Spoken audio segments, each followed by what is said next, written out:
Boa noite. Boa noite. Não sei se eu vou fazer uma live sozinha. Eu não avisei ninguém que eu faria uma live. Eu acabei de tirar da minha cabeça.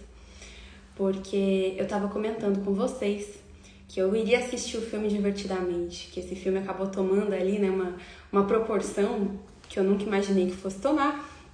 Vi ali algumas crianças brincando de Divertidamente. E fui hoje no intervalo assistir o filme sozinha, eu e mais um monte de famílias assistindo o filme. Então eu gostaria de conversar um pouquinho com vocês sobre algumas observações que são pertinentes a respeito do filme Divertidamente 2. Bom, esse filme é sobre uma personagem que chama Riley. Deixa eu só tirar os comentários aqui. Eu não sei nem como faz isso, porque eu não sou uma pessoa habituada a fazer lives, mas eu sei que se existir algum comentário aqui ele vai me desconcentrar. Bom, ok, eu não sei fazer isso, eu vou só realmente não ler. Bom, esse filme Divertidamente, ele se passa com uma personagem que chama Riley. E dentro dessa personagem, né, ele retrata ali as emoções. Então essa personagem, ela é guiada pelas emoções. E neste filme, Divertidamente 2, nós temos novas emoções. Então já vou começar ressaltando que existe só uma emoção boa, mesmo entre as antigas e as novas. Então a única emoção boa é a alegria, depois nós temos a raiva, o medo, o nojinho, e agora as novas emoções, né? A ansiedade, a inveja, a vergonha e o tédio, que ele também ali no começo se apresenta como deprê, né? Depressão. Então nós não temos outros sentimentos bons, esperança, carinho, admiração, calma, nós só temos realmente a alegria como coisa boa. E aí ela começa num episódio de aceitação, que ele é muito típico da adolescência, porque quando entramos na adolescência, nós abrimos o nosso campo afetivo e nós precisamos ser aceitos, né? Sentir que somos amados, que somos queridos, e a personagem ela tá justamente nessa fase. Mas ela começa a entrar numa negação das próprias características. Então, o eu anterior dela passa a não ser mais parte, as memórias e os sentimentos que ela tinha antes, até mesmo a alegria, que era o único bom, agora que ela fez 13 anos, foram embora. Então, os únicos que sobraram foram os novos, né? Ansiedade, inveja, vergonha e tédio, sendo a ansiedade tomando conta daquela zona de controle. Bom, a ansiedade tomando conta dessa zona de controle, como que eles retratam ali? Quando as outras emoções existiam, a alegria diz que ela era uma pessoa boa. Aquela era a Riley, a pessoa que agia bem. E depois que as novas emoções passaram a existir, a Riley trai as amizades dela, né? E tem toda ali aquelas situações que ela tá vivendo. E ela passa a não ser mais uma pessoa boa por conta da ansiedade. Porque a ansiedade assumiu ali a zona de controle da Riley. Bem, a ansiedade, ela é parte da Riley, entende? Não é porque a ansiedade surgiu e teve ali algumas ações que a Riley virou uma vítima. Ela não virou uma vítima, porque a ansiedade é parte dela. E eu vou explicar melhor isso pra vocês. Algumas pessoas têm o costume de dizer que tá sempre equilibrando os pratinhos. Vocês já ouviram isso? Eu tô equilibrando aqui os pratinhos da minha vida e tá muito difícil de equilibrar todos esses pratinhos. Então, acontece que nós não temos pratinhos para equilibrar, porque não existem frações na nossa vida. Nós somos uma pessoa, uma personalidade, um livro só sendo escrito. Não existem frações, não existem pratinhos. E se algum pratinho está indo muito mal, vai muito mal com frequência, está caindo, você não... é porque tem um problema na base, tem um problema na personalidade, naquela pessoa. Aquela pessoa precisa ser fortalecida, entende? Não dá pra gente setorizar a vida dessa maneira. Assim como não dá pra gente separar o profissional do pessoal, por exemplo, a nossa vida ela não é setorizada. Nós somos uma só personalidade, uma só pessoa, uma só história, uma só vida. Então, não é bom que a gente fique setorizando os âmbitos, as áreas da nossa vida, e muito menos dessa maneira como eles fazem no filme. Então, quando a menina vai bem, é ela. Quando a menina vai mal, a culpa é da ansiedade. Ela é o tempo todo ali vítima da ansiedade, como se ela não tivesse nenhum tipo de poder de escolha. E pior do que isso, em momento algum tem os pais agindo. Em momento algum tem os pais tentando ajudar ela a lidar com isso. E essa é uma característica muito forte dos filmes da Disney. Se não todos, mas a maioria, não consigo me lembrar de um filme da Disney que mostre os pais agindo, os pais ajudando, os pais realmente participando. São sempre uns bobões que estão ali para falar meia dúzia de palavras e vão embora. Então a menina tá ali jogada à própria sorte, ninguém ensina ela. E aí a gente entra num outro ponto, nessa zona de controle que esse filme mostra, sempre tem alguma emoção. Sempre. E poxa, nós temos outras coisas maiores do que as emoções, porque nós não somos bichos, nós somos seres humanos. Nós não precisamos e não devemos nos entregar às emoções o tempo inteiro. Entende? Nós conseguimos iluminar a nossa inteligência, usar da moral e escolher o que vamos fazer. Se nós vamos realmente agir de acordo com a emoção que nós estamos sentindo naquele momento. Nós não estamos entregues a elas. Não são elas que devem escolher como nós vamos agir. Mas nós que temos o poder de olhar para elas e ver se nós vamos agir daquela maneira. Não é porque a gente está com raiva que a gente vai dar um soco. Não é porque a gente sente inveja que vai deixar com que aquilo penetre e domine as nossas ações. Entende? Nós não podemos nos entregar. E aí, nesse caso, é o que a Riley faz, né? Nesse filme, ela se entrega à ansiedade. A ansiedade, ela não é um sentimento ruim. É um sentimento que sempre esteve presente na nossa vida. Mas pode se passar. Ele pode se tornar ruim. Então, nesse filme, ele coloca que a ansiedade tomou conta de tudo e a personalidade dela antiga foi excluída para que uma nova personalidade começasse a se formar. E isso também não existe. A nossa personalidade, ela só é enriquecida o tempo inteiro, mesmo em momentos de crise. Então, não existe essa ruptura. E se existir, porque agora a gente entra numa parte muito complicada, porque se essa ruptura for tão grande assim, é porque não teve uma base, não teve uma pessoa que, os pais, né, no caso, que mostrasse que não é bem assim, que isso não precisa acontecer dessa maneira, que as coisas não são como nós sentimos. E eu vi muitos adultos se identificando com esse filme, chorando, se emocionando de verdade com esse filme. E eu consigo entender o porquê.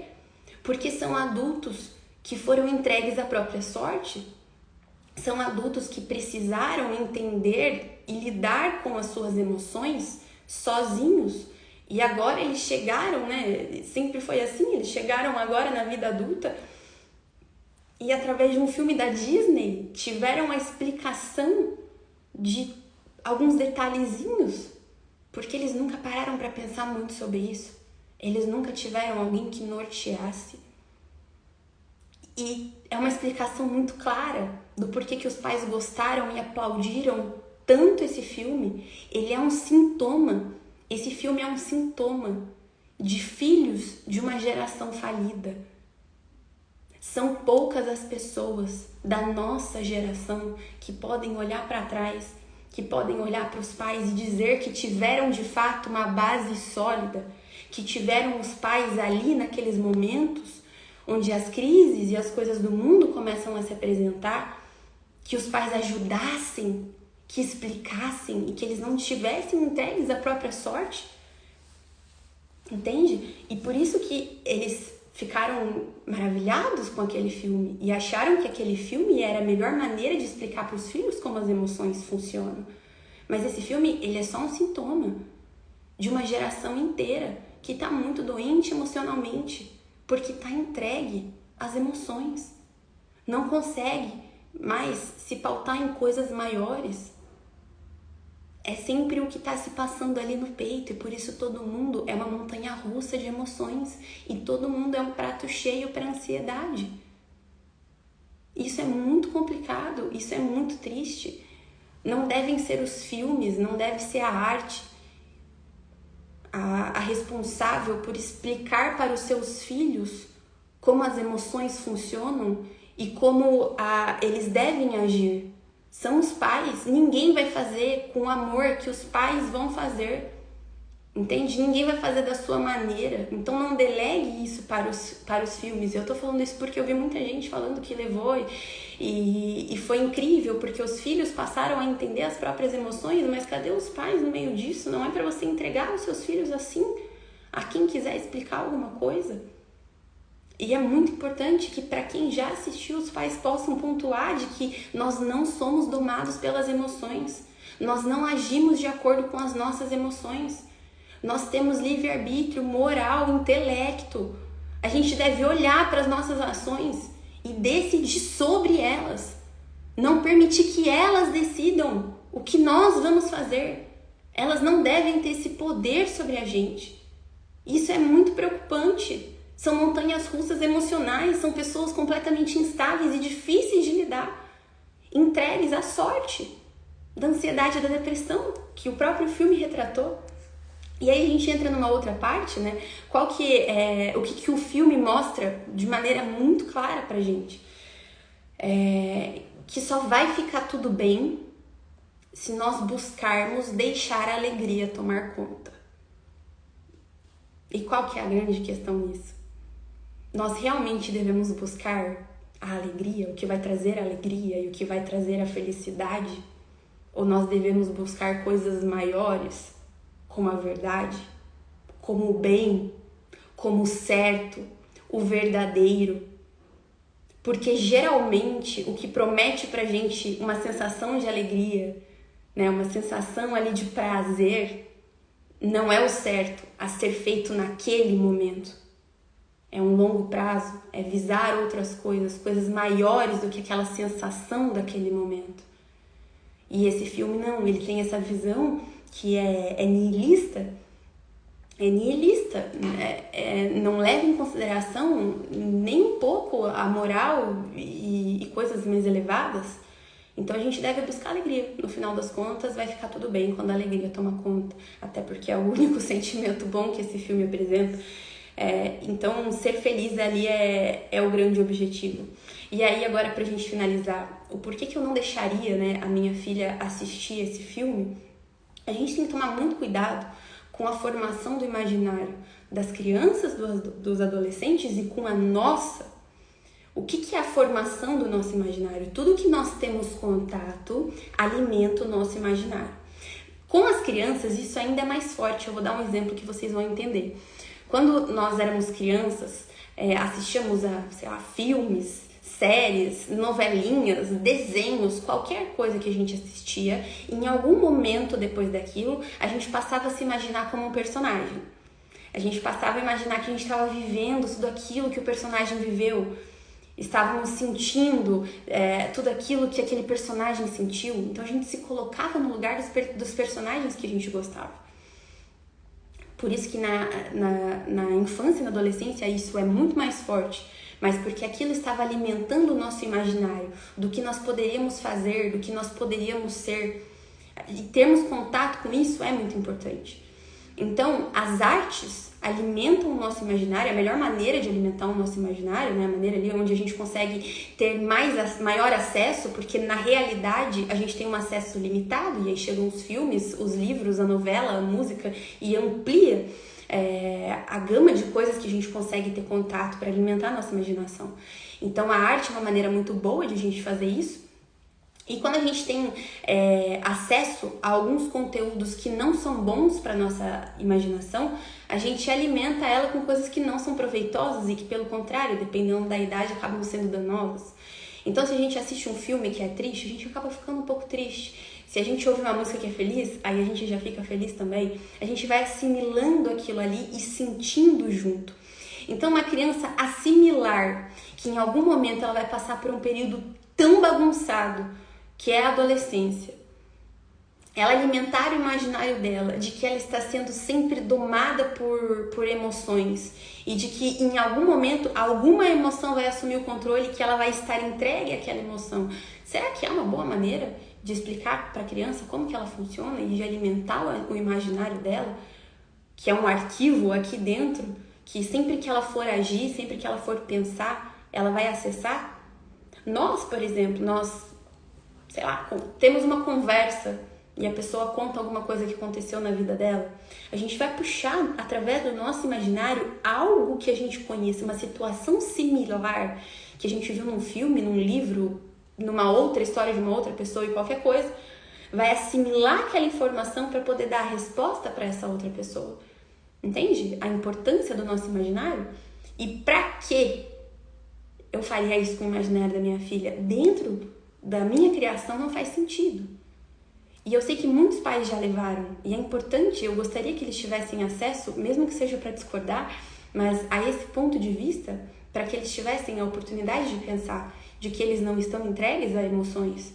E se estiverem, mesmo assim, saibam que isso não é a melhor maneira de se viver, de pautar as suas ações e possam explicar isso para os filhos. Olha só, não são as emoções que estão no controle o tempo inteiro.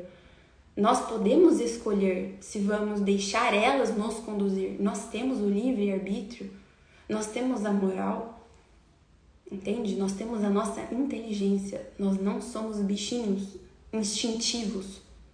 Nós somos seres humanos. E isso faz toda a diferença.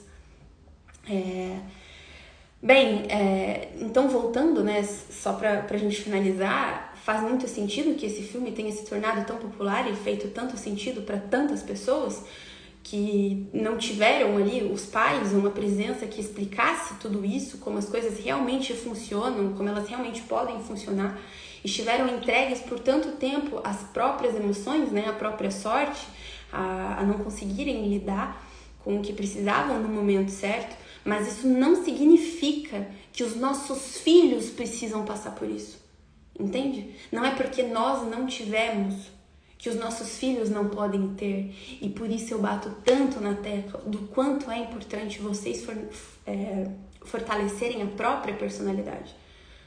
Vocês se formarem, para que depois vocês possam formar. Porque só uma personalidade bem formada pode formar uma outra personalidade. Pode deixar uma outra personalidade bem formada. Então é isso. Espero que vocês tenham gostado, tirem algum proveito e eu vou deixar salva se eu souber fazer isso, né? Eu não sei mexer nisso daqui, vou dar uma procurada, mas eu vou deixar salva e se vocês puderem também deixar um comentário sobre as observações de vocês, se o que eu falei fez sentido ou se não também. E é isso. Muito obrigada. Boa noite.